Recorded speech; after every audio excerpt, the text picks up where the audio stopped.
Talking Supply Chain.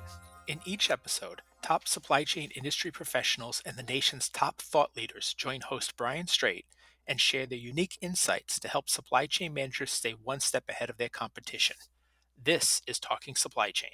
Hello, and welcome to this episode of the Talking Supply Chain podcast. I'm your host, Brian Strait, and I'm glad you've taken a few minutes to join us for this episode. The new normal for supply chains means disruptions rule the day. You must be prepared for what's to come, even if you don't know what that will be. Today, we're going to take a peek into 2025 and see if we can identify what some of the top supply chain risk-related trends will be. Joining me to do that today is Andrei Quinn-Barabanov, Supply Chain Practice Lead with Moody's Analytics. Welcome, Andrei. Pleasure to have you with us today, and I do hope that I got your name correct. Yes, Brian, thanks so much for having me. So most people are likely familiar with Moody's, but can you tell us a little bit more about yourself and your background to get started? Yeah, so I've now been in the world of working people for over 30 years, and out of that, about 20 years in supply chain in different roles. I spent some time as a lead for supply chain risk at a large company. As we get to discuss supply chain risk today, I'll have some real world stories to tell. Great. I think people love real world, right? And that helps them kind of identify with what you're talking about. So, Well, and supply chain also is about real world, very much so. yes, I think we've all lived that the last few years for sure. If we weren't sure of that, we are now. So, before we get into the top risks for 2025, I want to kind of go back, kind of look at your top predictions for 2024, right? Because we're coming to the end of the 2024 year, and so this past year, you guys predicted three top risk trends. First one was strategic sourcing realignment, including reshoring and friendshoring. The second was tariff sanctions, bans, and other restrictions. And then third, no surprise, Gen AI. So can you talk just for a minute how you assess those trends? How did they kind of play out this year based on what you guys thought you were looking at for 2024? Well, I'm delighted that you have asked about predictions for this year because we got them mostly right, which is, of course, a proud moment for anybody who tries to forecast the future. In terms of strategic sourcing and realignment, we have definitely seen that. Mexico is now the biggest exporter into the US market, displacing China.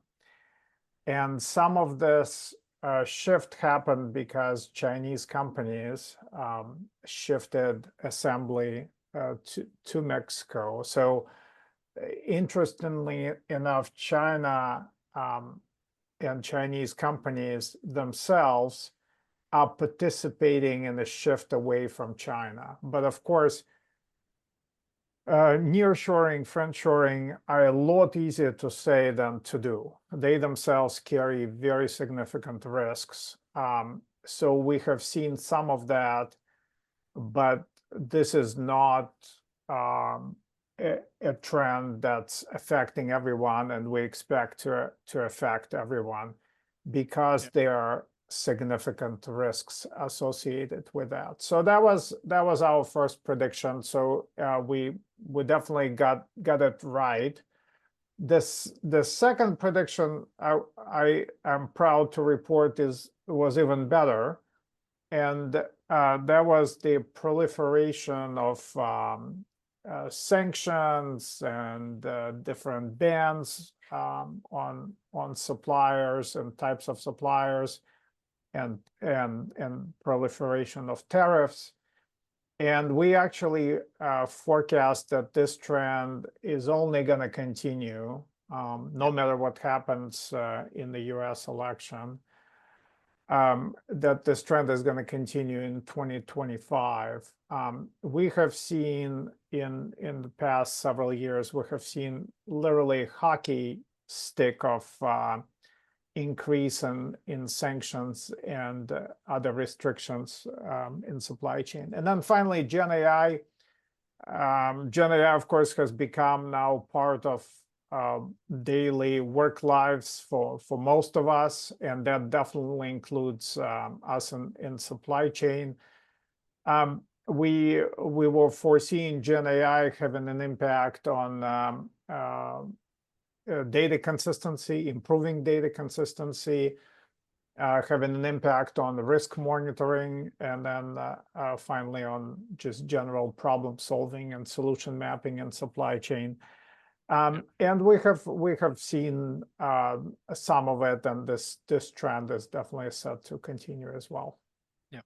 And I think, one, you got all that right, obviously, but you probably could have done, just been lazy, right? And taken these trends and put them off in 2025 and done the same thing because they're all going to continue, right? But that's not exactly what you guys did. You guys went and looked at this holistically, I assume, and came up with what you think are the top three big supply chain risk trends for 2025. So let's start right at the very top. What you guys think? What do you believe? What is the first thing that companies should be most concerned about for 2025? So yeah, so for the first one, we are being lazy, and we are picking supply chain restrictions. Yep.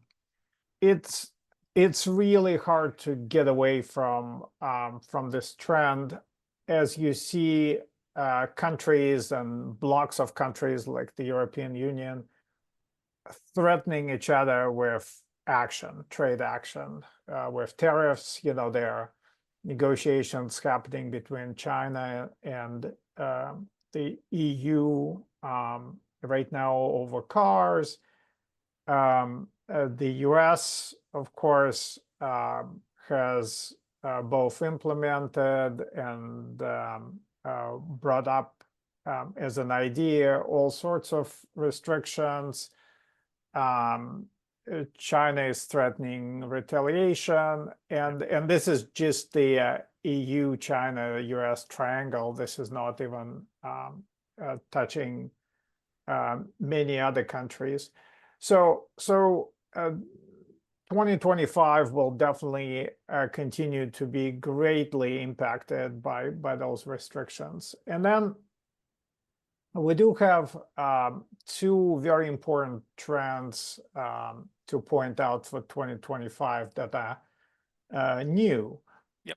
Reputational risk is our number two, and reputational risk, of course, as a concept, is anything but new. But in supply chain, it has been somewhat peripheral, right?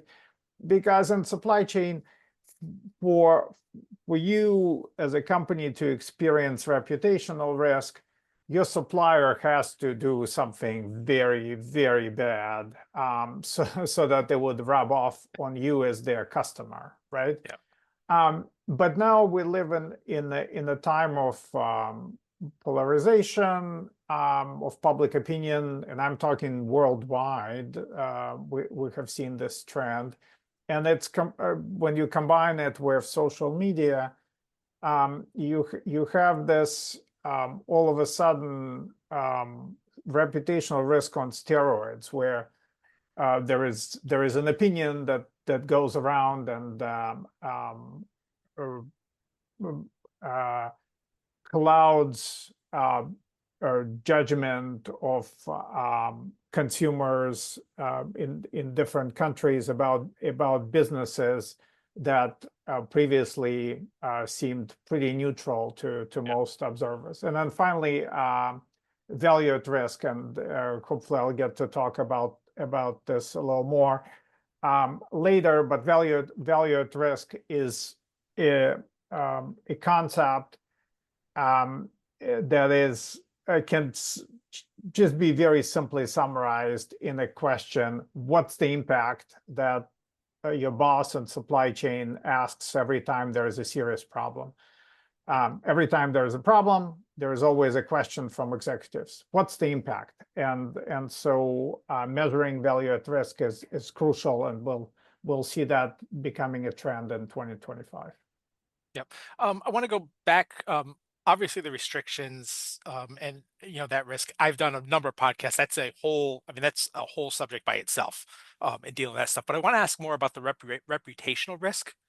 Because I see that as a big risk that companies can't necessarily deal with, and or I shouldn't say deal with. They don't know sometimes when it's going to happen because I think social media plays such a big role in that, right? Some company somewhere does something, and then social media picks up on it, and then they quickly connect the dots to the companies that work with that company, Correct. right? Everything gets amplified. Yeah. Yeah. So is that a bigger risk today than it was a few years ago because of social Yeah. media? Is that really creating a lot more danger, if you will, for the companies? Yeah, much bigger risk, and you're absolutely right. It's the connection to your business that gets established in the minds of people through usually social media these days, where um, there is a negative opinion of your supplier, and they get linked to you, although they are an independent business. Yes, Right. they're a supplier, but it doesn't mean that there is any kind of sharing of values necessarily that's going on or anything like this.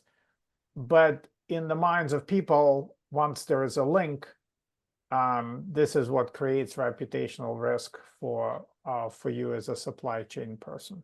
Yeah, and I've seen that not from a company perspective, but in my own community with people, right? Individuals, where an individual just posts something on their own social media account, and then suddenly people in the community get upset about that, and they connect them to a company, and all of a sudden the company has to make a choice about what to do with that employee, because the company's now being boycotted because of it.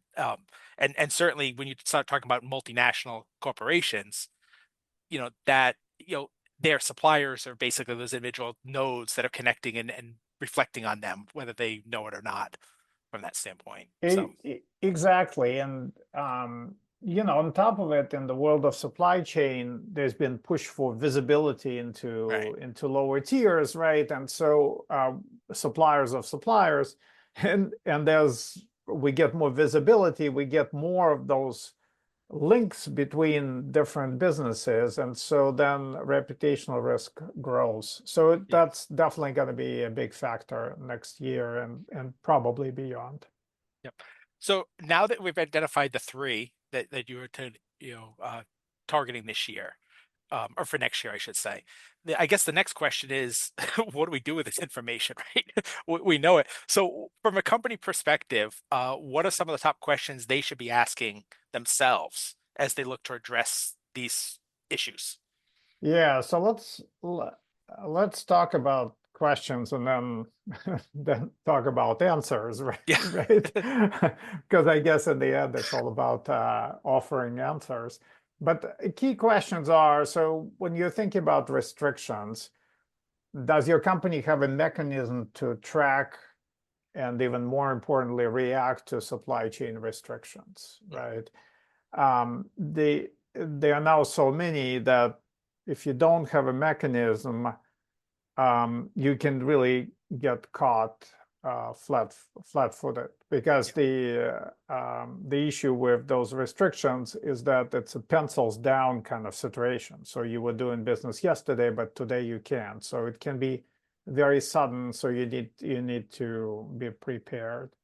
Then for reputational risk, it's a very simple, I guess, question is, are you currently monitoring reputational risk? And have you defined your company's risk tolerance um, to this type of risk, as well as areas of your largest concern? Where do you think your risks are? It's like in your example with employees.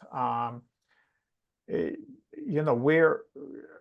where is this risk coming from? So those are, I think, key questions for reputational risk. And then for um, value at risk, that's even kind of a simpler question, because the question here is, do you know how to respond more precisely to a most fundamental question about every significant supply chain problem? And this question is, what's the impact?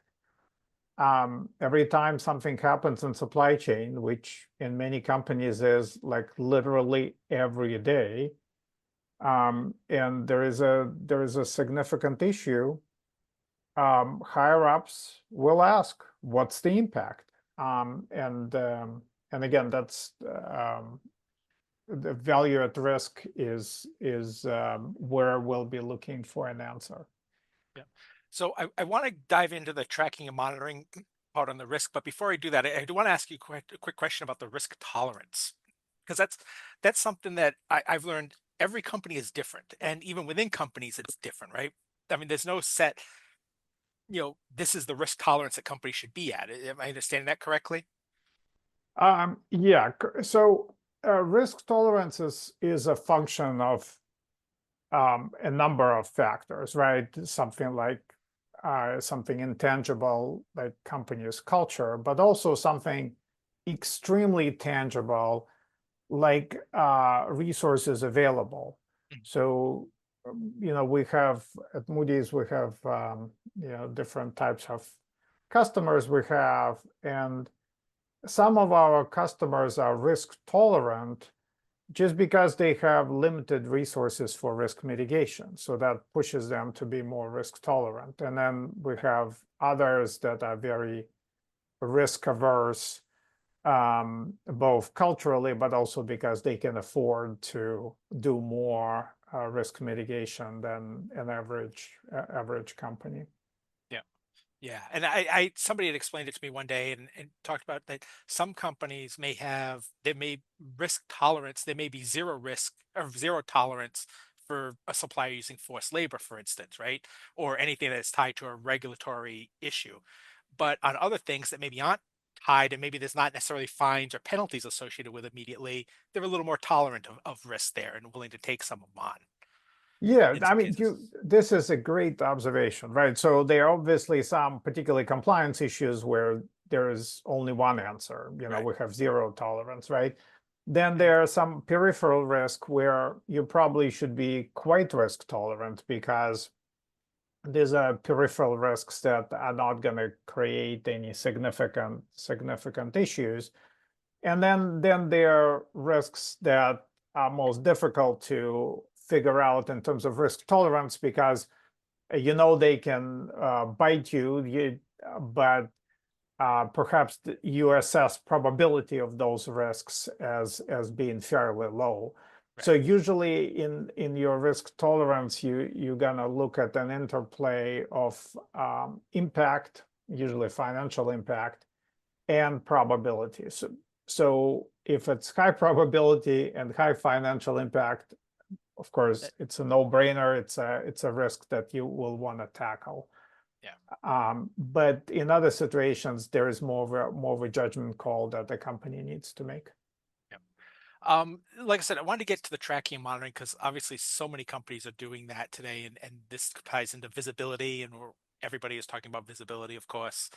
Um, but as we kind of approach tracking, monitoring, and dealing with like restrictions, from that standpoint, can you offer some best practices and how companies can go about accomplishing this? Because I think a lot of companies just simply go buy a tracking solution and put it in, and then it doesn't really work the way they think it's going to. They don't get the information or the visibility that they think they're getting. So can I talk about kind of what best practices are to accomplishing, best in class tracking monitoring? I think your tracking and monitoring has to come with a built-in prioritization. Hmm. Um, because when you are dealing with supply chain, is an ocean of data in general, right? So when you're dealing with a lot of data, you're gonna drown if you don't have a way to prioritize risk. And so whatever risk monitoring and tracking you envision, I think it has to include prioritization. And then, if you really want the really, really kind of best practice, then it has to come with some menu of mitigation options. Um, because when you think about prioritizing risks and you have identified risks that you need to work on, the real question is, what are you going to do about them, right? And supply chain risks are tricky in general. So having a solution that includes a menu of mitigation options is really very helpful. Okay. So, and is that then how you tie it into the day-to-day managing of the supply chain?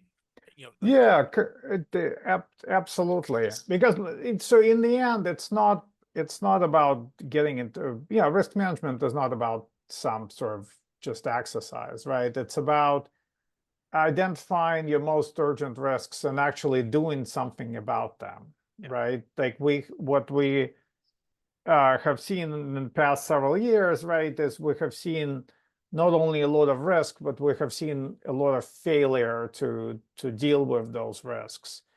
Um, and in the end, the name of the game is you need to mitigate your key risks. So yes. yeah. So it's not just collecting the data; it's doing something with it. Yeah, in fact, it's the doing something, I think, is a lot more um, ultimately important than collecting. Yeah. You start with data, right? Sort of, if you don't have data, if you don't have a list of sanctioned suppliers, then you're not um, in the position to prioritize risks and decide what to do. But ultimately, it's doing something about risks that is the key step in supply chain risk management. Yep. And that leads nice. That's a nice segue. Very good job on your part. Taking me to the next question here. And that is, I want to get this final question, and it's really a big question, right? I think, you talked, there's the three risks you talked about, the reputational, the value, um, et cetera, the Gen AI from last year, this year and whatnot. So you've got all these risks out there. And I think the question that companies have is there's so much out there. How do they know what the impacts of these risks are going to be? How, with so many of them, how do they find the answers to mitigating them? Right. I mean, I don't think you can mitigate all these risks. Right. So how do you identify which ones are the ones that you want to tackle? And how do you about doing it? Is it possible to do all this stuff? Yeah, so you're asking an absolutely crucial question. Um, some sort of score is gonna help you. So if Yeah. you quantify risks, which is not only possible but is available in the marketplace, um, if you quantify risks, you can then use those scores to prioritize those risks, right? Mhm. And that uh, gives you a list to work on. Now, you ask a key question is, okay, well, so how do how do we know what to do?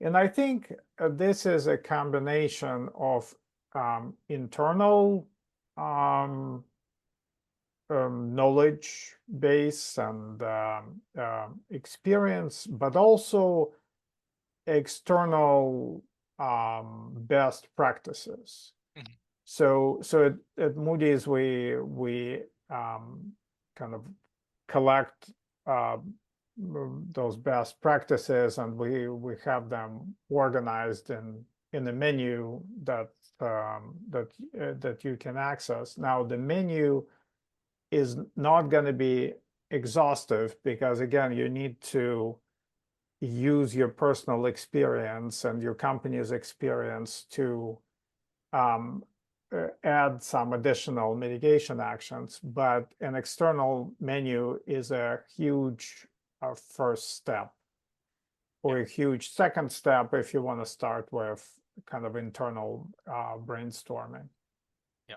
And there is that's a whole nother episode on building out those scenario planning for the different things. So we're not going to get into that. But let me just ask you. So in the end, is that building these models for each risk, or can is there any way to collectively put some of the risks together in a single bucket, for instance? Yes. So you can, the nice thing about when you're using quantified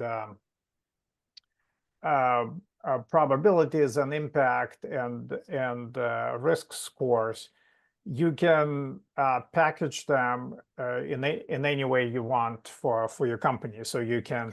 you can attach risk scores to your key suppliers, which probably is a good idea in any situation.